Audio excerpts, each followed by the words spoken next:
Hello everyone. आज की इस वीडियो में हम लोग बात करने वाले हैं कंट्रोल एंड कोऑर्डिनेशन।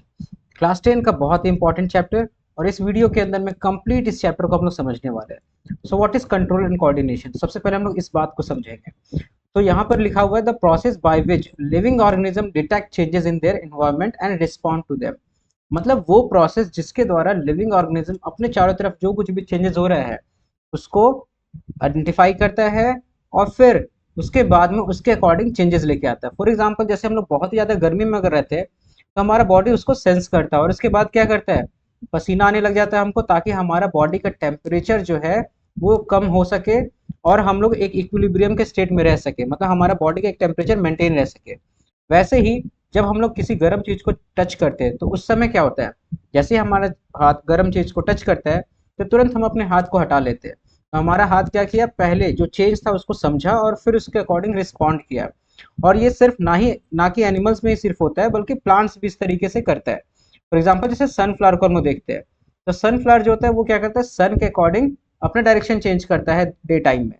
तो ये भी क्या कर रहा है, अपने चारों तरफ के जो भी चेंजेस है उसको पहले आइडेंटिफाई करता है, डिटेक्ट करता है, और फिर उसके अकॉर्डिंग क्या करता है, चेंजेस लाता है। तो जो पूरा सिस्टम काम कर रहा होता है ना, इन दोनों प्रोसेस को करने के लिए अपने चारों तरफ चेंजेस को पता करना और फिर उसके हिसाब से रिस्पॉन्ड करना, इसी को हम लोग कहते हैं कंट्रोल एंड कोऑर्डिनेशन।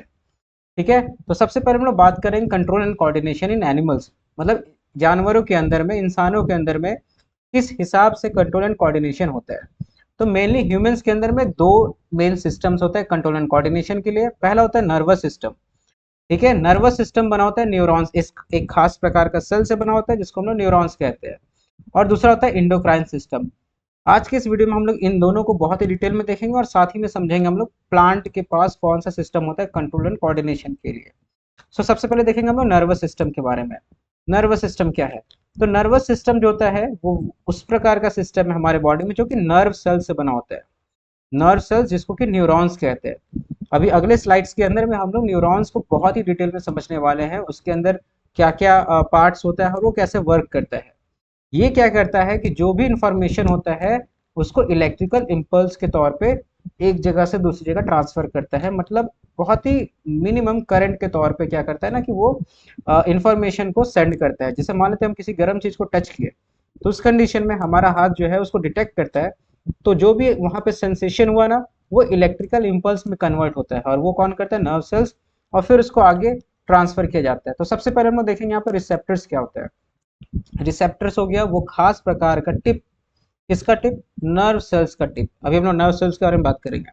तो नर्व सेल्स का टिप जो क्या करता है कि रिसीव करता है इंफॉर्मेशन, कहाँ से, इन्वायरमेंट से। मतलब वो इन्वायरमेंट से पता करता है कि भाई क्या हो रहा है अगल बगल।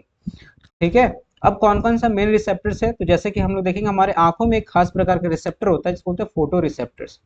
ये लाइट को डिटेक्ट करता है। ठीक है, मतलब जो भी लाइट हमारे आंखों में पड़ रहा है, ठीक है, तो हमारे रेटिना के अंदर में ये फोटो रिसेप्टर्स होता है जो क्या करता है कि उनको सेंस करता है। वैसे ही हमारे कान के अंदर में क्या होता है कि जो नर्व सेल का जो टिप होता है, जो रिसेप्टर होता है, वो होता है फोनो रिसेप्टर्स। फोनो रिसेप्टर्स क्या हो गया, जो साउंड को डिटेक्ट करता है, ठीक है, और उसके मैसेज को ब्रेन तक लेके जाता है। स्किन हो गया थर्मो रिसेप्टर्स। ये क्या करता है, थर्मो रिसेप्टर्स टेम्परेचर में चेंज को समझता है, प्रेशर में चेंज को समझता है। ठीक है, जैसे टच हुआ तो वहां पे प्रेशर चेंज हुआ उसको समझा। इसके अलावा टेम्परेचर में चेंज है, ठंडा है गर्म है, तो उसका सेंसेशन कौन पहुंचाता है, थर्मो रिसेप्टर्स। ये कहाँ मौजूद होता है, हमारे स्किन में। नोज में हमारा तो ओल्फैक्टरी रिसेप्टर्स, ये हमारा स्मेल के बारे में जानकारी देता है। और हमारे टंग में होता है गस्टेटरी रिसेप्टर्स, जो हमें टेस्ट के बारे में जानकारी देता है। तो यही 5 मेन सेंस ऑर्गन था जहां से हम लोग अपने इन्वायरमेंट के चारों तरफ में जो कुछ भी चेंजेस हो रहा है उसको पता करते हैं। और यहाँ पर कौन कौन से रिसेप्टर्स मौजूद थे वो हम लोग देख लिए। ठीक है, अब हम लोग बात करेंगे न्यूरॉन्स के बारे में। न्यूरॉन्स ही वो सेल था ना जिससे क्या बना था, हमारा कंप्लीट नर्वस सिस्टम का निर्माण होता है। अब न्यूरॉन्स, यहाँ पर जो हमारे रिसेप्टर्स है वो तो इन्फॉर्मेशन ले लिया, पर ये इन्फॉर्मेशन हमारे पास कैसे जाएगा, तो ये इन्फॉर्मेशन क्या होता है ना, ये न्यूरॉन्स वो रिसेप्टर्स के द्वारा होते हुए हमारे ब्रेन तक जाना होता है। तो ब्रेन तक कौन लेके जाएगा, ये सेल्स लेके जाता है जिसको हम लोग न्यूरॉन्स कहते हैं। अब हम लोग समझेंगे कि ये जो नर्व सेल्स है या फिर जो न्यूरॉन्स है उसका स्ट्रक्चर क्या होता है, और ये कैसे इन्फॉर्मेशन को एक पार्ट से दूसरे पार्ट तक पहुंचाने का काम करता है। तो यहाँ पर इसका हम लोग मेनली 3 कैटेगरीज में देख सकते हैं कि इसका स्ट्रक्चर डिवाइडेड है। एक सबसे पहला ये पार्ट है, इसको बोलते हैं सेल बॉडी, यहाँ पर। ठीक है, ये आगे वाला जो पार्ट हुआ है जिस, और इसके साथ में ना हम लोग देख रहे हैं बहुत सारा फाइबर्स निकला हुआ है। इसको हम लोग कहते हैं डेंड्राइट्स। ये इंफॉर्मेशन को लेता है, ये इंफॉर्मेशन एक्वायर करता है, ठीक है, पिछले न्यूरॉन से ये इंफॉर्मेशन को अपने में ले लिया, फिर ये इंफॉर्मेशन क्या होता है सेल बॉडी से पास होता हुआ जाता है। ये लॉन्ग सा जो हमारा दिख रहा है ना, एक बहुत ही लंबा सा ये जो पार्ट है हमारा, इसको हम लोग कहते हैं एक्सन, AXON। ठीक, ये क्या करता है कि जो भी इंफॉर्मेशन हमारा डेंड्राइट लिया था वो सेल बॉडी से पास होता हुआ एक्शन में जाता है, और फिर एक्शन के लास्ट में होता है एक्शन टर्मिनल, जिसको हम लोग बोलते हैं नर्व एंडिंग्स। ये नर्व एंडिंग क्या करता है कि फिर इंफॉर्मेशन को यहाँ से दूसरे सेल के लिए छोड़ देता है, मतलब इसके पीछे फिर एक दूसरा न्यूरॉन होगा और दूसरे न्यूरॉन्स का डेंड्राइट इससे कनेक्टेड होगा, ठीक है, और फिर वो इन्फॉर्मेशन उस न्यूरॉन से होता हुआ, फिर उसके एक्शन से होता हुआ, फिर तीसरे न्यूरॉन में चला जाएगा, और इस तरीके से जानकारी रिसेप्टर से हमारे न्यूरॉन से हमारे कंप्लीट ब्रेन तक या स्पाइनल कॉर्ड जो भी पार्ट है वहां तक पहुंचाने का काम करता है। ठीक है, तो डेंड्राइट क्या हो गया, ये इन्फॉर्मेशन एक्वायर करता है। सेल बॉडी हो गया हमारा, जिसके अंदर न्यूक्लियस कंटेन्ड है। एक्सन ये सबसे लंबा पार्ट हो गया, जो कि इलेक्ट्रिकल इम्पल्स को सेल बॉडी से दूसरे एंड तक पहुंचाने का काम कर रहा है, दूसरे न्यूरॉन के डेंड्राइट तक। और ये एक्सन टर्मिनल क्या होगा, ये एंड हो गया एक्सन का, ठीक है, इसी को हम लोग नर्व एंडिंग्स भी कहते हैं। ठीक यहीं पर, ठीक यहीं पर जब ये नर्व एंडिंग होता है ना, तो वहां पर एक दूसरा न्यूरॉन मौजूद होता है। और एक नोटिस करने वाली बात ये होता है कि दो न्यूरॉन्स, ये जो मान लेते हैं एक सेल का न्यूरॉन्स का नर्व एंडिंग्स है, ठीक, इसके पीछे अगर ये दूसरा न्यूरॉन का डेंड्राइट अगर मौजूद होगा हमारा ना, तो ये जो यहाँ पर डेंड्राइट होगा वो कंप्लीटली इसके साथ टच नहीं होता है, यहाँ पर एक गैप होता है मौजूद, इस गैप को हम लोग कहते हैं साइनेप्स। ठीक है, तो ये हम लोग समझे कि न्यूरॉन काम कैसे कर रहा है। तो सेल बॉडी से क्या हुआ, इंफॉर्मेशन एक्वायर किया, ये सॉरी डेंड्राइट से इंफॉर्मेशन एक्वायर किया, और वो सेल बॉडी से होता हुआ कहाँ जा रहा है, एक्सोन के थ्रू होते हुए नर्व एंडिंग्स के पास जा रहा है, और ठीक इसके पीछे एक दूसरा न्यूरॉन मौजूद होता है। अब दूसरा न्यूरॉन का डेंड्राइट यहाँ पे मौजूद होता है, ठीक है, वो क्या करेगा, इस इंफॉर्मेशन को लेगा और फिर अगले न्यूरॉन तक ट्रांसमिट करेगा। लेकिन यहाँ पर एक नोटिस करने वाली बात क्या था कि एक्सन के ठीक पीछे जो नर्व एंडिंग है और दूसरा न्यूरॉन्स का यहाँ पर क्या है, डेंड्राइट्स है, इसके बीच में बहुत ही स्मॉल सा गैप होता है, इसको साइनेप्स कहते हैं। और ये करता क्या है, ये साइनेप्स क्या करता है ना, कि इंफॉर्मेशन को सिर्फ एक ही डायरेक्शन में फ्लो करने में हेल्प करता है। होता है क्या कि जैसे ही इलेक्ट्रिकल इम्पल्स हमारा न्यूरॉन से होता हुआ, ये इलेक्ट्रिकल इम्पल्स न्यूरॉन से होता हुआ हमारा यहाँ नर्व एंडिंग में पहुंचता है, ठीक इसी टाइम पे क्या होता है ना, कि यहाँ पर फिर ये जो नर्व एंडिंग्स है, यहाँ से बहुत सारा न्यूरोट्रांसमीटर्स, बहुत सारा केमिकल्स रिलीज होता है, और ये केमिकल इंफॉर्मेशन को दूसरे सेल के डेंड्राइट तक पहुंचाने का काम करता है। ठीक है, अब इससे क्या होगा कि ये डेंड्राइट फिर उस केमिकल को लेगा और फिर उसको इलेक्ट्रिकल इम्पल्स में कन्वर्ट करके आगे की ओर पहुंचा देगा। तो इससे प्रॉफिट क्या होगा कि जो हमारा इम्पल्स का फ्लो का डायरेक्शन वो यूनि डायरेक्शनल होगा, मतलब अब इलेक्ट्रिकल इम्पल्स वापस इस सेल में नहीं जाएगा। क्यों, क्योंकि यहाँ पर जो हमारा नर्व एंडिंग्स था, यहाँ से न्यूरोट्रांसमीटर रिलीज हुआ, और यहाँ पे दूसरा सेल का ये जो डेंड्राइट्स है वो इसको रिसीव कर रहा है, तो ये सिर्फ नर्व एंडिंग्स ही न्यूरोट्रांसमीटर रिलीज कर सकता है, ये डेंड्राइट्स जो है वो न्यूरोट्रांसमीटर को रिलीज नहीं कर सकता है। आई होप कि ये कंप्लीट बात समझ में आ रहा होगा। तो इन्फॉर्मेशन नर्व एंडिंग से डेंड्राइट तक तो जा सकता है, पर डेंड्राइट से वापस नर्व एंडिंग तक नहीं जा सकता। तो ये एक डायरेक्शन में इन्फॉर्मेशन को सेंड कर रहा है, और ये न्यूरोट्रांसमीटर्स क्या होता है हमारा, कि इन्फॉर्मेशन को इसमें जो इलेक्ट्रिकल इम्पल्स था उसको केमिकल फॉर्म में कन्वर्ट किया, और फिर ये वहां जाकर के फिर इलेक्ट्रिकल इम्पल्स के रूप में डेंड्राइट उसको कन्वर्ट कर लेगा, और फिर अपने नर्व एंडिंग तक उसको लेके जा रहा होगा। ठीक है, ये बात समझ में आ गया। तो ये था साइनेप्स। तो what is synapse, it is the gap between two neurons. ठीक है, चलो अब हम लोग आगे बात करते हैं और न्यूरॉन के टाइप को समझते हैं। न्यूरॉन हमारे बॉडी के अंदर मेनली तीन टाइप का होता है, मेनली तीन टाइप का होता है, जहाँ की क्लास 10 में हम लोग पढ़ना है। सबसे पहले सेंसरी न्यूरॉन, ये वो न्यूरॉन होता है हमारा जो क्या करता है ना, कि इंफॉर्मेशन को एक्वायर करता है, ये सिर्फ इंफॉर्मेशन लेता है हमारे रिसेप्टर से और उसको ले जा करके पहुंचाने का काम करता है ब्रेन तक या स्पाइनल कॉर्ड तक। मोटर न्यूरॉन क्या होता है, वहां से जो कुछ भी मैसेज होता है उसको वापस लेके आता है कहाँ तक, मसल्स या ग्लैंड्स तक। ठीक है, जैसे मान लें हम लोग गर्म ऑब्जेक्ट को टच किए, तो वहां से इंफॉर्मेशन हमारे ब्रेन तक या स्पाइनल कॉर्ड तक गया, और फिर वहां से इंफॉर्मेशन लेके आना है ना, कि हाथ हटाओ जल्दी से, तो मसल्स को एक्ट करना है। तो ये जो इन्फॉर्मेशन लेके आने का काम करता है वो कौन करता है, मोटर न्यूरॉन्स करता है। ठीक है, और रिले न्यूरॉन्स क्या होता है, ये वो न्यूरॉन होता है जो हमारा ब्रेन या स्पाइनल कॉर्ड को कंस्ट्रक्ट करता है। मतलब ब्रेन और स्पाइनल कॉर्ड में मेनली जो कुछ भी प्रोसेसिंग का काम होगा ना, तो वहां पर भी कुछ न्यूरॉन्स तो मौजूद होता ही होगा, वहां पर जो न्यूरॉन मौजूद होता है उसी को हम लोग रिले न्यूरॉन कहते हैं। ठीक है, सो आई होप कि ये भी क्लियर हो गया होगा। अब हम लोग बात करेंगे टाइप्स ऑफ रिस्पॉन्सेज के बारे में। तो रिसेप्टर्स हमारा क्या किया, इन्फॉर्मेशन लिया, फिर उसके बाद में सेंसरी न्यूरॉन उसको लेके जाता है हमारे ब्रेन तक या स्पाइनल कॉर्ड तक। वो कैसे होता है वो भी हम लोग आगे बात करने वाले हैं।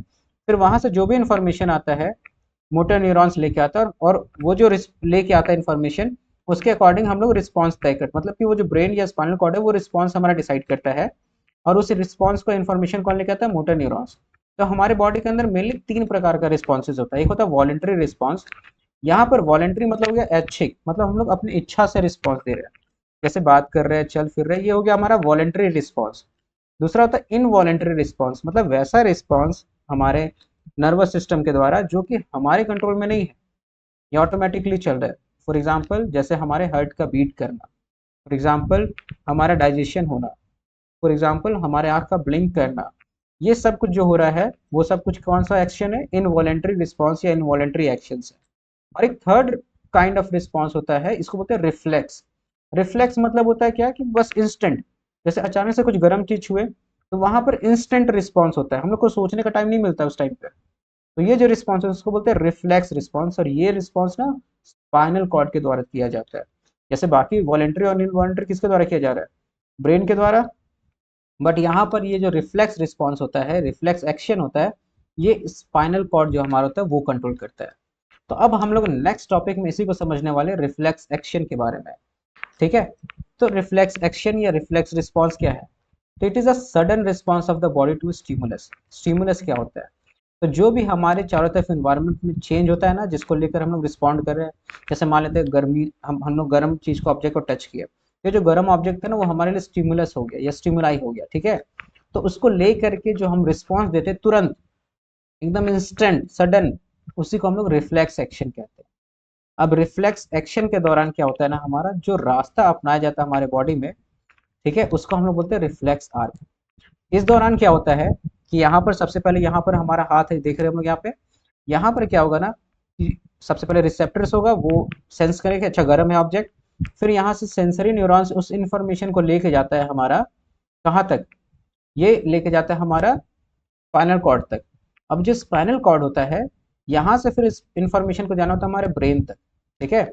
मतलब क्या होता है कि ब्रेन हमारा है, ये स्पाइनल कॉर्ड है, और यहाँ से बहुत सारे न्यूरॉन्स निकला हुआ रहता है। अभी हम लोग जस्ट स्ट्रक्चर यहाँ पे देख लेते हैं ना, ये ब्रेन हो गया हमारा, और उसके बाद में यहाँ हो गया हमारा स्पाइनल कॉर्ड, ये जो रेड वाला पार्ट, और ये बहुत सारे न्यूरॉन्स निकला हुआ है।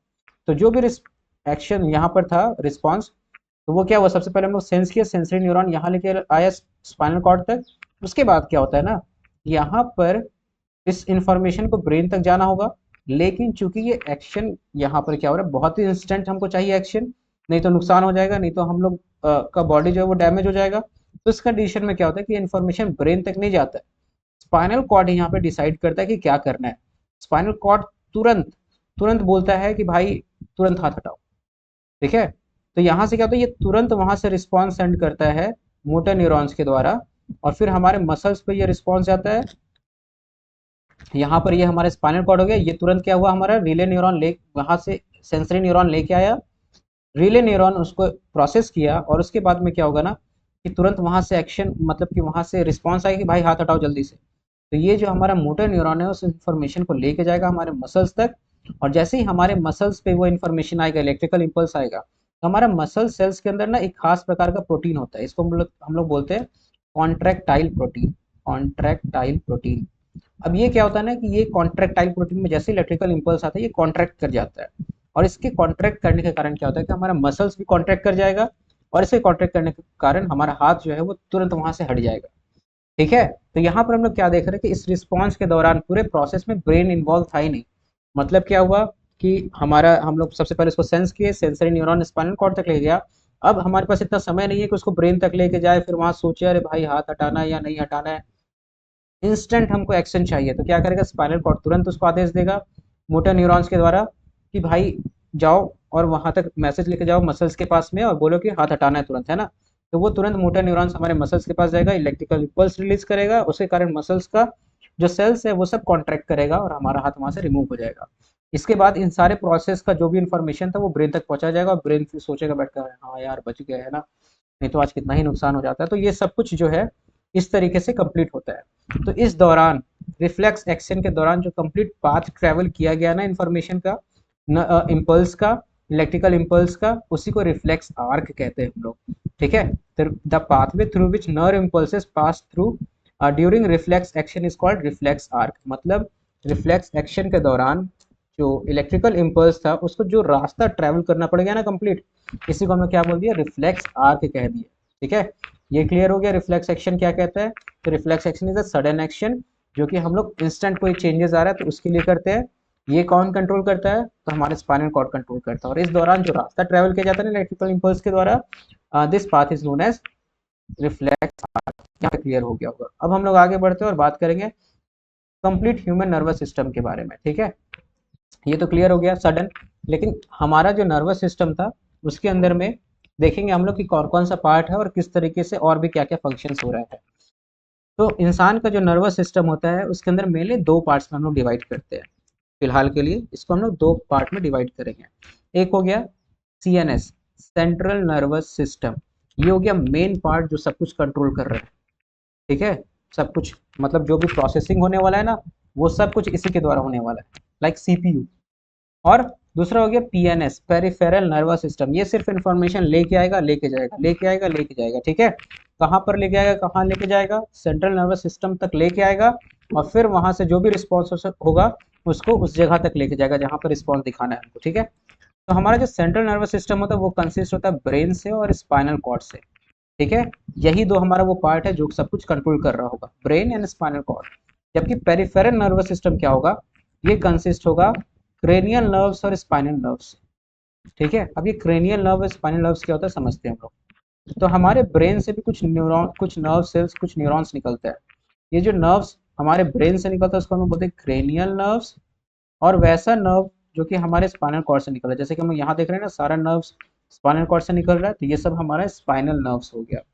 ठीक है, ये क्लियर है। तो हमारा बॉडी के अंदर में दो मेन सिस्टम है नर्वस सिस्टम के लिए। मतलब कि ह्यूमन नर्वस सिस्टम दो मेन पार्ट से कंसिस्ट होता है, एक CNS and second is PNS. अब हम लोग बात करेंगे सबसे पहले और सबसे इम्पोर्टेंट पार्ट के बारे में, दैट इज ह्यूमन ब्रेन, क्योंकि बाकी सबको तो हम लोग देख चुके हैं। सो ह्यूमन ब्रेन कह सकते हैं कि बहुत ही कॉम्प्लेक्स मशीन है, दुनिया का सबसे कॉम्प्लेक्स ऑब्जेक्ट या मशीन में से एक है हमारा ह्यूमन ब्रेन। ठीक है, कितने सारे कॉम्प्लेक्स फंक्शंस को एक साथ में परफॉर्म कर रहा है। तो मेनली तो हम कह सकते हैं हमारा ब्रेन जो होता है ना वही मेन कोऑर्डिनेटिंग सेंटर होता है हमारे बॉडी का, मतलब जो कुछ भी फंक्शंस हो रहा है। ठीक है, हमारे ब्रीदिंग से लेकर के, डाइजेशन से लेकर के, हार्ट बीट से लेकर के, ब्लिंकिंग ऑफ आई, हमारे पलक का झपकना, सब कुछ जितना भी फंक्शंस हमारा बॉडी कंट्रोल कर रहा है, चाहे वो वॉलेंट्री हो चाहे इनवॉलेंट्री, चाहे हमारे सोच के अंदर कंट्रोल के अंदर हो चाहे नहीं, वो सब कुछ सारा पार्ट जो होता है वो सब ब्रेन कंट्रोल करता है। हमारे ब्रेन का तीन मेजर पार्ट्स है। क्या क्या है ये, फोर ब्रेन, मिड ब्रेन और हाइंड ब्रेन। फोर ब्रेन मतलब सबसे फ्रंट वाला पार्ट को हम कहते हैं फोर ब्रेन। ठीक है, फिर मिड ब्रेन पता ही चला बीच का होगा और हाइंड मतलब बैक साइड वाला होगा। फोर ब्रेन ये कंप्लीट ये वाला पार्ट हो गया, ऊपर का ये जो पार्ट है इसको हम लोग बोलते हैं सेरिब्रम। ठीक है, सेरिब्रम। तो ये जो अबव वाला पार्ट है ना दैट इज सेरिब्रम, ये वाला हम लोग जो देख रहे हैं यहाँ पर है ना रेड वाला पार्ट जो यहाँ पर दिख रहा है दैट इज फोर ब्रेन हमारा है। अब ये फोर ब्रेन क्या है, ये बहुत ही कॉम्प्लेक्स पार्ट होता है, इसके अंदर अलग अलग रीजन होता है अलग अलग काम करने के लिए। ठीक है, अब इसका काम क्या होता है, थिंकिंग, जितना भी हम लोग सोचने का काम कर रहे हैं, एनालिटिकल काम कर रहे हैं, कैलकुलेशंस करते हैं, वो सब काम हमारा होता है इसी फोर ब्रेन के द्वारा, सेरिब्रम के द्वारा। जितना भी वॉलेंट्री एक्शंस कंट्रोल करना होता है, चलना फिरना दौड़ना, वो सब कुछ बोलना, ये सब काम जो हमारा होता है वो सब कुछ ब्रेन के द्वारा कंट्रोल किया जाता है, इस पार्ट का फोर ब्रेन के द्वारा। ये स्टोर करता है इन्फॉर्मेशन का, हमारे मेमोरीज को स्टोर करके रखता है। ठीक है, जो कुछ भी हमारा जानकारी होता है, जो कुछ भी हम लोग याद करते हैं, वो सब कुछ कहाँ स्टोर्ड होता है, हमारे फोर ब्रेन सेरिब्रम के अंदर में। और साथ ही साथ यहाँ पर ही वो पार्ट मौजूद होता है जो कि हंगर को डिटेक्ट करता है। मतलब अगर हम लोग को भूख लग रहा है तो ये भूख जो लग रहा है इसका सेंसेशन बताने वाला कौन है, तो वो फोर ब्रेन ही है जो कंट्रोल करता है इस बात को। तो ये था मेनली फोर ब्रेन के बारे में पार्ट बात।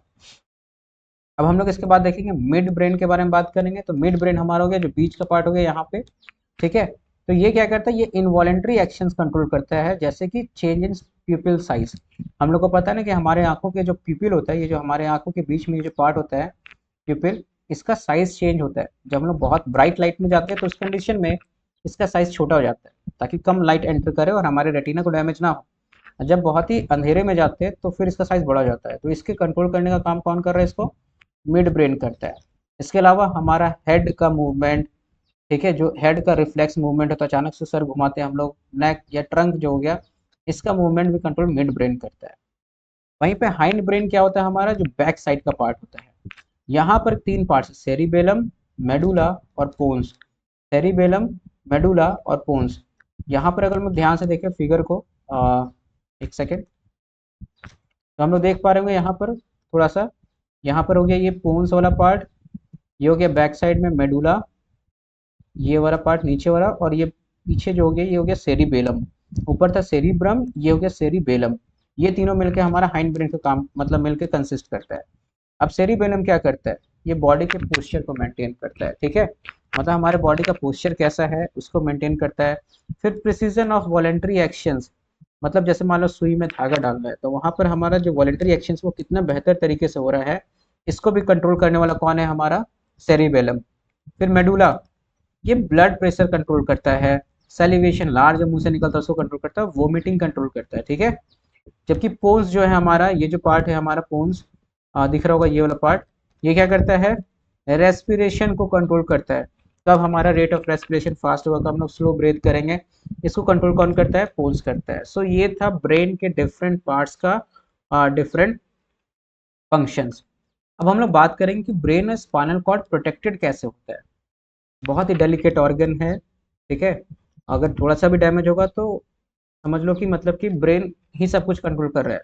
मतलब ये ऐसा नहीं कि मतलब अगर ये थोड़ा सा भी डैमेज हो गया भाई तो बहुत समस्या है ना, तो इसको प्रोटेक्ट करके रखना बहुत जरूरी है। अब ब्रेन को प्रोटेक्ट कैसे किया जाता है, तो सबसे पहले क्या होता है कि ब्रेन को हम लोग जाने के स्कल के अंदर में रखा जाता है, ये स्कल, इसको क्रेनियम भी कहते हैं हम लोग, है ना, तो स्कल के अंदर में रहता है। और स्कल के अंदर भी क्या होता है ना, यहाँ पे एक फ्लूइड फील्ड होता है, उसके अंदर में ब्रेन हमारा रखा रहता है, ताकि किसी भी प्रकार का अगर झटका लगे तो वो उसको एब्जॉर्ब कर सके। जैसे कैसे हम लोग कुछ भी पार्सल मंगाते हैं तो अंदर में हमारा क्या रहता है, थर्मोकोल रहता है, उसके अंदर ऑब्जेक्ट रखा जाता है ताकि वो शॉक एब्जॉर्ब कर सके। ठीक उसी प्रकार से यहाँ पर एक फ्लूइड भरा रहता है, एक लिक्विड भरा रहता है एक पैकेट के अंदर में, और फिर वहां पर ब्रेन रखा रहता है ताकि क्या हो कि किसी भी प्रकार का अगर शॉक हो तो ब्रेन डायरेक्टली स्कल से ना टकराए, डैमेज ना हो, वो प्रोटेक्टेड रहे। और साथ में बाहर से स्कल भी है, क्रेनियम भी है, जिसको फर्दर बाहर से डैमेज होने से बचाता है। ठीक ब्रेन से ही हमारे क्या निकलता है, स्पाइनल कॉर्ड। स्पाइनल कॉर्ड जो होता है वो हमारा बैकबोन के अंदर होता है, मतलब अगर ये हमारा ब्रेन स्कल हो गया ये वाला पार्ट, तो यहाँ से हमारा निकलता है ये बैकबोन, और ये बैकबोन के अंदर अंदर हमारा क्या ट्रैवल करता है, स्पाइनल कॉर्ड। तो हमारे स्पाइनल कॉर्ड जो होता है वो बैकबोन के अंदर में प्रोटेक्टेड होता है, इसी को वर्टिब्रल कॉलम भी कहते हैं, ठीक है, तो ये बैकबोन के अंदर प्रोटेक्टेड होता है। ठीक, तो हमारा ये था ब्रेन और स्पाइनल कॉर्ड का प्रोटेक्शन के बारे में बात, ठीक है। अच्छा, अभी हम लोग बात कर रहे थे कि control between, coordination between nervous system and muscular tissues कैसे काम होता है। तो ये हम डिस्कस किए थे कि जब भी कुछ हमको लगता है कोई भी एक्शन लेना होता है तो या तो उसका रिस्पांस या फिर हमको कुछ इच्छा हुआ तो ब्रेन से रिस्पांस आता है, और ये ब्रेन से रिस्पांस हमारा कहाँ जाता है, मोटर न्यूरॉन्स के द्वारा होते हैं मसल्स में जाता है।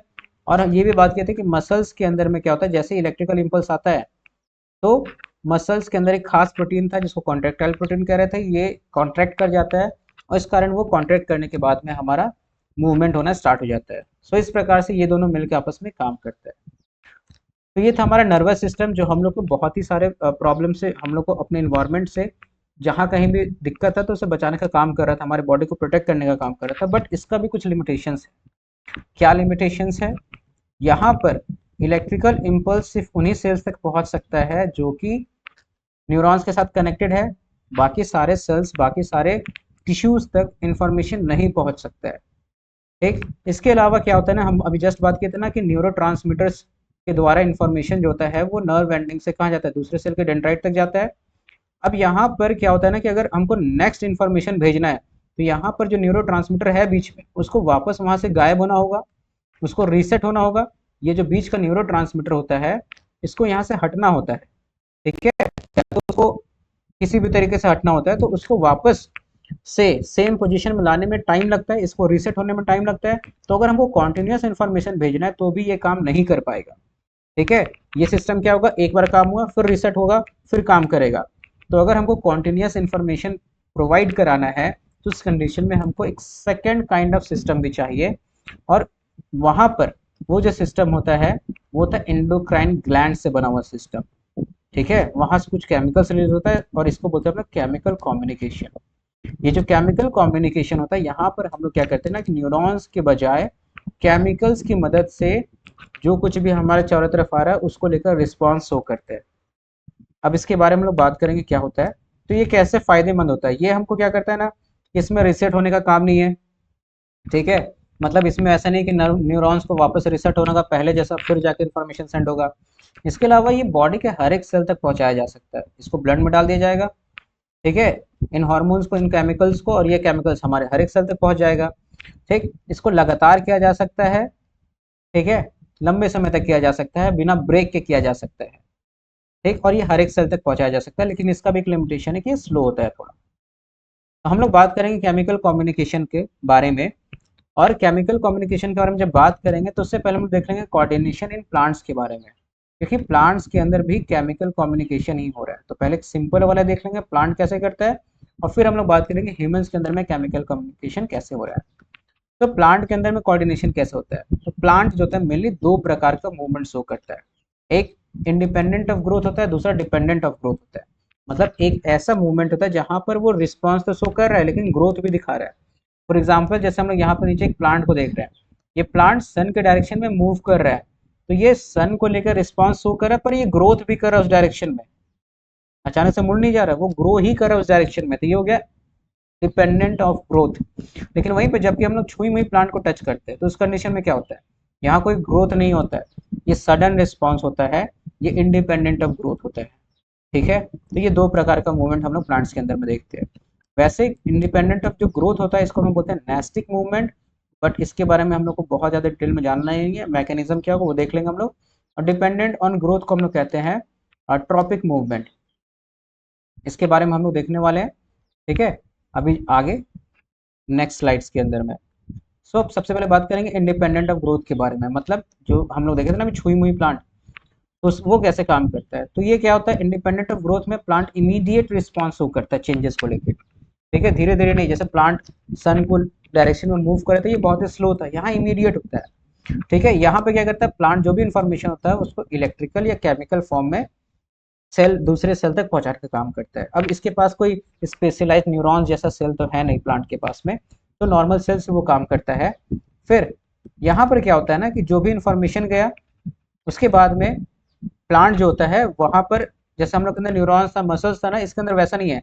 यहाँ पर सेल जो होता है ना वो अगर कॉन्ट्रैक्ट कर रहा है, अगर हम उसको टच कर दिया और उसके बाद में टच करने के बाद वो कॉन्ट्रैक्ट कर रहा है, तो वहां पे वो कैसे करता है, अमाउंट ऑफ वाटर को चेंज करके, ठीक है, उसके पास इंफॉर्मेशन जाता है इलेक्ट्रिकल और केमिकल्स के फॉर्म में, ठीक है। उसके बाद में क्या होता है कि वहां से उस लीफ के, वहां पर लीफ में जितना वाटर का कंटेंट होता है, वो वाटर का कंटेंट जब चेंज होता है तो वो थोड़ा सिकुड़ जाता है और लीफ जो होता है हमारा वो चिपकता हुआ दिखता है, ठीक है। तो यहाँ पर कोई स्पेशल केमिकल्स नहीं है, वाटर के कंटेंट को ही हमारा कम ज़्यादा करने के बाद में हम लोग यहाँ पे मूवमेंट शो करते हैं। For example touch me not plant को लेकर हम लोग बात कर रहे थे। वहीं पर एक दूसरा टाइप ऑफ मूवमेंट था जो कि था डिपेंडेंट ऑफ ग्रोथ, ठीक है, इसको ट्रॉपिक मूवमेंट भी कहते हैं।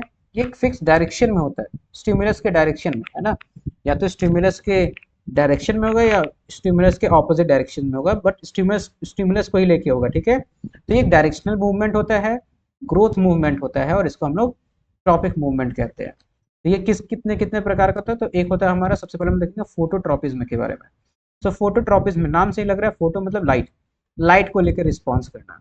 तो मूवमेंट टुवर्ड्स लाइट और अवे फ्रॉम लाइट, प्लांट जो है वो मूवमेंट लाइट की तरफ शो करे या लाइट के अवे शो करे, तो ये हमारा क्या हो गया, किस प्रकार का ग्रोथ, किस प्रकार का मूवमेंट, फोटोट्रॉपिज्म हो गया। जैसे फॉर एग्जांपल एक सीड को जब हम लोग मट्टी में डालते हैं तो उस कंडीशन में क्या होता है, उसका रूट ऑटोमेटिक नीचे की ओर आ जाता है और सूट वाला जो पार्ट होता है वो ऊपर की ओर मूव करता है, ठीक है। तो यहाँ पर जो सूट है वो ऊपर की ओर मूव करता है, और जैसे कि हम लोग इस पिक्चर में देख पा रहे थे, ये जो सूट था वो सन की तरफ मूव कर रहा था। तो जो सन की तरफ मूव कर रहा था हमारा सूट, वो किसकी वजह से कर रहा था, तो वो जो रिस्पॉन्स शो कर रहा था उसी रिस्पॉन्स को हम लोग फोटोट्रॉपिज्म कह रहे हैं, ठीक है। एक होता है जियोट्रॉपिज्म, जियोट्रॉपिज्म जो होता है वो होता है ग्रेविटी की वजह से, या तो ग्रेविटी की तरफ या ग्रेविटी के दूर। फॉर एग्जाम्पल जो अभी हम एग्जाम्पल दे रहे थे, सॉरी, तो सीड जो हमारा है उसका रूट नीचे की ओर जा रहा है, जो ग्रेविटी की तरफ रिस्पॉन्स शो कर रहा है, इसको बोलते हैं पॉजिटिव जियोट्रॉपिज्म। जबकि यहाँ पर सूट जो है वो ग्रेविटी के ऑपोजिट डायरेक्शन में जा रहा था। ये हो गया नेगेटिव जियोट्रॉपिज्म। पर ये जियोट्रॉपिज्म का ही एग्जाम्पल है हमारा कि ग्रेविटी के एक को ऑपोजिट डायरेक्शन में जाना है, एक को उसी डायरेक्शन में जाना है। ठीक है, फिर उसके बाद में हमारा आता है कीमोट्रॉपिज्म। कीमोट्रॉपिज्म में क्या होता है, हमारे केमिकल्स को लेकर रिस्पॉन्स शो करता है। फॉर एग्जाम्पल हम लोग जैसे पढ़ चुके हैं कि जब हम लोग क्या करते हैं ना कि फ्लावर अगर हमारा है, मान लेते हैं ये है सिग्मा, ये प्लांट हो गया, प्लांट का ये फीमेल पार्ट हो गया, और यहाँ पर हमारा था ये मेल पार्ट। हम लोग पढ़ चुके हैं इन सारे को। ये फ्लावर हो गया हमारा। तो क्या होता है कि जब फ्लावर के अंदर में यहाँ पर पॉलन ग्रेन्स होता है, इस पॉलन ग्रेन्स जब यहाँ पर मूवमेंट करता है, इसके बाद क्या होता है ना कि यहाँ पर एक ट्यूब का निर्माण होता है इसके टच होने के बाद में, जो कि वहां पर उस पॉलन ग्रेन को अंदर लेके जाएगा। ये जो ट्यूब का निर्माण होता है इसको हम लोग बोलते हैं पॉलन ट्यूब। ये पॉलन ट्यूब पहले से नहीं बना रहता है, वो पॉलन ग्रेन के आने के बाद बनता है। तो यहाँ पर ये जो रिस्पॉन्स शो कर रहा था हमारा प्लांट, ठीक है, वो केमिकल्स की वजह से शो कर रहा था। उस पॉलन ग्रेन के अंदर जो केमिकल्स था उसके कारण वहां पर वो ग्रोथ हुआ। तो ये जो ग्रोथ मूवमेंट था केमिकल्स की वजह से, इसको हम बोलते हैं कीमोट्रॉपिज्म। हाइड्रोट्रॉपिज्म में वैसे ही क्या होगा, मूवमेंट टुवर्ड्स वाटर, पानी को लेकर के रिस्पॉन्स होकर। एक प्लांट है, इसका रूट जो होगा ना, अगर कहीं पे नदी तालाब है तो उसका रूट ऑटोमेटिक उस तरफ मूव करने लग जाएगा। ठीक है, तो ये जो मूवमेंट होगा इसको बोलेंगे हाइड्रोट्रॉपिज्म। और एक लास्ट होता है हमारा, इसको बोलते हैं थिग्मोट्रॉपिज्म, जो कि यहाँ पे गलती से कीमोट्रॉपिज्म लिख दिया गया है। थिग्मोट्रॉपिज्म ये तो टच को लेके, प्लांट को हम लोग देखते हैं ना कि उसमें छोटा छोटा सा ऐसा, अगर हम लोग कद्दू या करेला इन सारे का पौधा देखें तो उसमें छोटा छोटा सा लत जैसा निकला रहता है, ऐसा गोल गोल सा घुमा हुआ। ये जहाँ टच होता है फिर वहां पे वो ग्रोथ करता है, वो आगे बढ़ते चला जाता है। ठीक है, तो ये जो तुम्हारा मूवमेंट है वो टच को लेके है, तो इसको थिग्मोट्रॉपिज्म कहते हैं। तो ये क्लियर हो गया प्लांट में कितने कितने प्रकार का ट्रॉपिक मूवमेंट था। अब हम लोग बात करने वाले क्या है कि प्लांट के अंदर ये सब मूवमेंट क्रिएट कौन करता है, कैसे होता है। ठीक है, तो अभी हम लोग जस्ट बात किए थे कि प्लांट जो है वो केमिकल कॉम्बिनेशन करता है, मतलब इसके अंदर में हार्मोन्स होता है जो ये सारा काम करने वाला होता है। तो हम लोग अब बात करेंगे नेक्स्ट स्लाइड के अंदर प्लांट हार्मोन्स। तो वो केमिकल कंपाउंड्स जो प्लांट हार्मोन्स वो केमिकल कंपाउंड्स है जो प्लांट को क्या करता है, ग्रोथ, डेवलपमेंट या फिर इन्वायरमेंट के हिसाब से रिस्पॉन्ड करने में हेल्प करता है। अब मेन जो हमारा प्लांट हार्मोन्स होता है उसमें सबसे फर्स्ट है ऑक्सीन। ये जो ऑक्सीन है ये क्या करता है हमारा, ये सूट के टिप में होता है। सूट मतलब जो टॉप वाला पार्ट होता है ना प्लांट के, उसके टिप में मौजूद होता है। और ये क्या करता है ना, प्लांट के सेल्स का ग्रोथ को बढ़ाता है। ठीक, अब ये ना फोटोट्रॉपिज्म में हेल्प करता है मेनली। कैसे, अब एक उदाहरण की मदद से समझते हैं हम लोग। ठीक है, कि कैसे ये हेल्प करता है। तो जैसे हम लोग देख रहे हैं यहाँ पे, मान लेते हैं ये ऑक्सीन है, ये व्हाइट व्हाइट जो मॉलिक्यूल्स है ये यहाँ पर मौजूद है टिप में। सन का लाइट ठीक है अबव पड़ रहा था। अब जैसे सन का लाइट अगर तिरछा पड़ने लग जाए तो उस कंडीशन में क्या होता है ना कि ये जो ऑक्सीन होता है ये जिस तरफ से लाइट आता है उसके जस्ट ऑपोजिट डायरेक्शन में भाग जाता है। तो ये ऑपोजिट डायरेक्शन में चला गया। अब ऑपोजिट डायरेक्शन में जैसे गया वहां पे ऑक्सीन, तो उस तरफ का ग्रोथ बढ़ गया होगा। उस तरफ का ग्रोथ बढ़ गया हमारा, तो उस तरफ का पार्ट बड़ा हो गया होगा। और उस तरफ का पार्ट बड़ा होने के कारण क्या होगा ना कि हमारा ये जो सूट था वो उसी डायरेक्शन में बेंड कर जाएगा। ये जो सूट हमारा है ना ये उस तरफ बढ़ गया, और उसके बढ़ने के कारण क्या हुआ कि हमारा सूट उसी डायरेक्शन में, सन के डायरेक्शन में बेंड कर गया।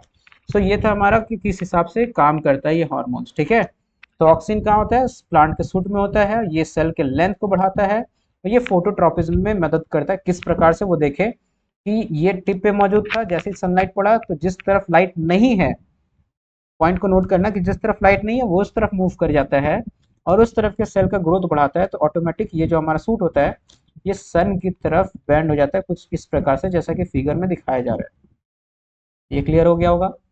ठीक है, इसके बाद हम लोग देखेंगे और भी प्रकार का हमारा प्लांट हार्मोन्स होता है, जैसे कि एक ऑक्सीन था।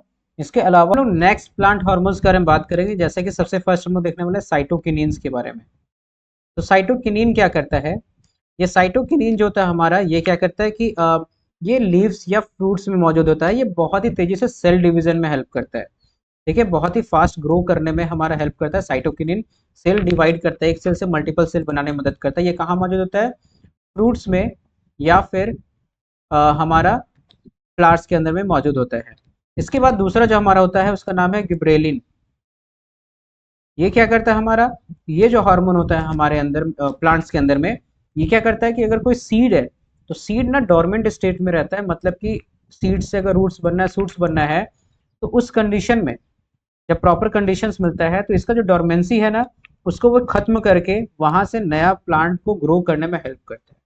तो ये सब था ग्रोथ हार्मोन्स। लेकिन एक लास्ट जो हमारा हार्मोन होता है, इसको बोलते हैं एब्सिसिक एसिड। ये क्या करता है ना कि ये ग्रोथ इनहिबिटर कहलाता है। क्या कहलाता है? Growth inhibitor. इसका मतलब ये ग्रोथ को रोकने का काम करता है। ये ब्रेक लगाता है, भाई बस हो गया, स्टॉप हो जाओ, ठीक है। ये क्या करेगा? हमारा ग्रोथ को रोकने का काम करता है। ये लीव्स के फॉल करने में हेल्प करता है। तो ये सारा मेन हार्मोन्स था हमारा प्लांट के अंदर में, जिसका कि फंक्शंस हम लोग देखे। अब हम लोग बात करेंगे कि एनिमल्स के अंदर में कौन कौन सा हार्मोन्स मौजूद होते हैं। यहाँ तक कोई डाउट हो तो कमेंट सेक्शन में बताओ। अब मिलते हैं, हम लोग देखते हैं हार्मोन्स इन एनिमल्स के बारे में। तो एनिमल्स के अंदर क्या होता है, तो हम लोग देख चुके थे कि हार्मोन्स वो केमिकल सब्सटेंस था जो लिविंग ऑर्गेनिज्म रिलीज करता है, ठीक है, ताकि ग्रोथ हो सके या फिर रिस्पॉन्स शो करने के लिए। अब हार्मोन्स रिलीज होता है कहाँ से? ग्लैंड्स रिलीज होता है। तो हमारे बॉडी में दो प्रकार का ग्लैंड होता है, एक को बोलते हैं एंडोक्राइन ग्लैंड, ठीक है। ये जो ग्लैंड्स होता है, ये जो कुछ भी सिक्रीट करता है ना, उसको डायरेक्टली ब्लड में भेज देता है, ठीक है। ये जो ग्लैंड होता है वो जो कुछ भी प्रोड्यूस करता है वो सीधा ब्लड में चला जाता है।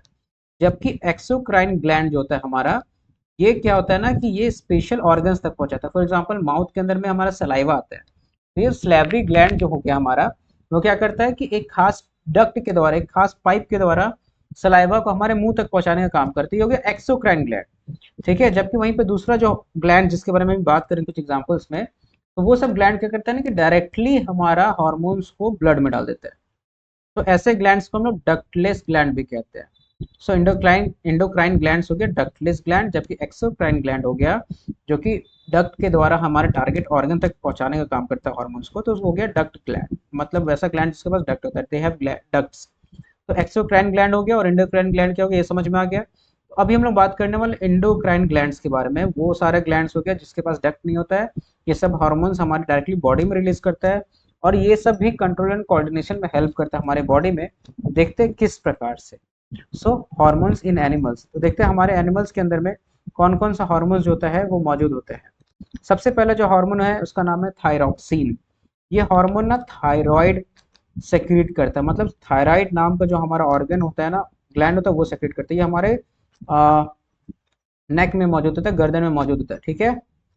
यहाँ पर ये जो मौजूद है ये हो गया थायराइड। इसी के अंदर क्या बनता है? थायरॉक्सिन का निर्माण होता है, ठीक है। ये क्या करता है कि कार्बोहाइड्रेट, फैट्स या प्रोटीन का डाइजेशन कितना फास्ट या स्लो होगा इसको कंट्रोल करता है, ठीक है। इसको काम करने के लिए आयोडीन का रिक्वायरमेंट होता है, ठीक। आयोडीन का डेफिशिएंसी होगा तो ये प्रॉपर काम नहीं करता, और इसका एक सिम्टम ये भी हो सकता है, ठीक है। मतलब अगर आयोडीन का कमी है खाने में तो थायराइड काम नहीं कर रहा होगा प्रॉपरली, कार्बोहाइड्रेट, फैट्स, प्रोटीन्स का डाइजेशन नहीं हो रहा होगा हमारा, उसका यूज नहीं हो पा रहा होगा। और साथ ही साथ में अगर आयोडीन का कमी होगा ना, तो वो जो ग्लैंड होगा वो स्वेल कर जाता है, फूल जाता है, ठीक है। और इसके कारण क्या होगा, हमारा गर्दन के नेक का जो रीजन होगा वो थोड़ा बाहर स्वेल करता हुआ दिखता है, और इस डिजीज को हम लोग ग्वाइटर के नाम से भी जानते हैं, ठीक। तो ये था थायरॉक्सिन। दूसरा होता है ग्रोथ हार्मोन। ये ग्रोथ हार्मोन होता है वो हार्मोन, ठीक है, जो क्या करता है ना कि इंसानों के हाइट को बढ़ाने का काम करता है। ये सेक्रेट होता है पिट्यूटरी ग्लैंड के द्वारा। ये हमारे ब्रेन के अंदर मौजूद होता है, बहुत ही छोटा सा ग्लैंड होता है ब्रेन के अंदर में, ठीक है, जहाँ से ये हमारा हार्मोन जो होता है वो रिलीज होता है। ये मिड ब्रेन में लोकेटेड है। ये इंसानों के अंदर में ग्रोथ और डेवलपमेंट को कंट्रोल करता है, ठीक है। मतलब कोई व्यक्ति कितना हाइट बढ़ेगा वो तो जेनेटिक्स पे डिपेंड करता ही है, बट उसके बावजूद भी कभी कभी क्या होता है कि कोई व्यक्ति ड्वार्फ ही रह जाता है, बौना ही रह जाता है, तो उस कंडीशन में ये हार्मोन सही से रिलीज नहीं हो पाता उसके ग्लैंड के द्वारा, इस वजह से ऐसा कुछ होता है। तो ये कहाँ से हो रहा है ग्रोथ हार्मोन्स? ये हमारा रिलीज होता है पिट्यूटरी ग्लैंड से, जो कि मिड ब्रेन में मौजूद था। आगे बात करेंगे थर्ड, एड्रेनलिन के बारे में। ये एड्रेनलिन कहाँ होता है? हमारी किडनीज के जस्ट ऊपर मौजूद होता है, ठीक है। यहाँ से जो हार्मोन रिलीज कर रहा है ग्लैंड, उसको बोलते हैं एड्रिनल ग्लैंड कहते हैं, ठीक है। तो ये उस हार्मोन्स को रिलीज करता है। ये क्या करता है? तो ये ब्लड प्रेशर को बढ़ाता है, हार्ट बीट को रेगुलेट करता है, कार्बोहाइड्रेट जो हमारा है, ठीक है, वो कितने फास्टली कंज्यूम हो रहा है, एनर्जी के रूप में कन्वर्ट हो रहा है, उसको कंट्रोल करता है। ये इमरजेंसी के टाइम में रिलीज होता है, मतलब अचानक से जब कोई रिस्पॉन्स हम लोग को शो करना है सडन, कोई मान लो कि कुत्ता देख लिया जो दौड़ाने वाला है, तो उस कंडीशन में क्या होता है ना कि एड्रेनल, ये जो एड्रेनल ग्लैंड है हमारा, वहां से एड्रेनलिन नाम का हार्मोन्स रिलीज होना स्टार्ट हो जाता है। ये जैसे ही हमारा रिलीज होना स्टार्ट होगा, हमारा हमारा हार्ट बीट फास्ट हो जाएगा, मतलब वो ब्लड प्रेशर फास्ट हो जाएगा।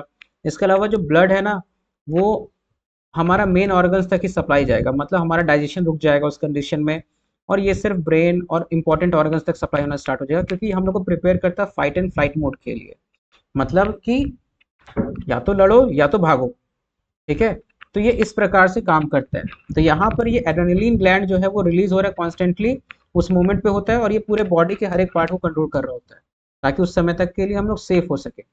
ठीक, तो ये था हमारा एड्रेनलिन ग्लैंड, सॉरी हार्मोन, जो कि एड्रीनल ग्लैंड के द्वारा रिलीज हो रहा है।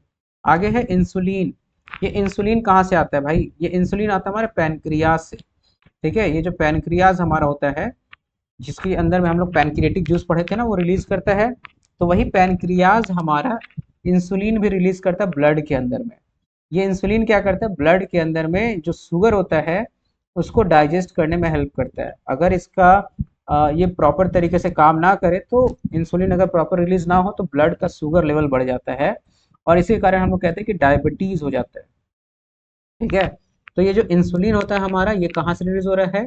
पैनक्रियाज से। पैनक्रियाज, ये जो इंसुलिन है वो क्या करता है, हमारे ब्लड के अंदर में शुगर लेवल को कंट्रोल करता है। अगर इसका डेफिशिएंसी हो जाए, प्रॉपर काम ना करे, तो उस व्यक्ति को शुगर लेवल बढ़ जाएगा और उसको डायबिटीज नाम का बीमारी हो जाएगा, और फिर बाहर से उसको इंसुलिन का इंजेक्शन देना पड़ जाता है।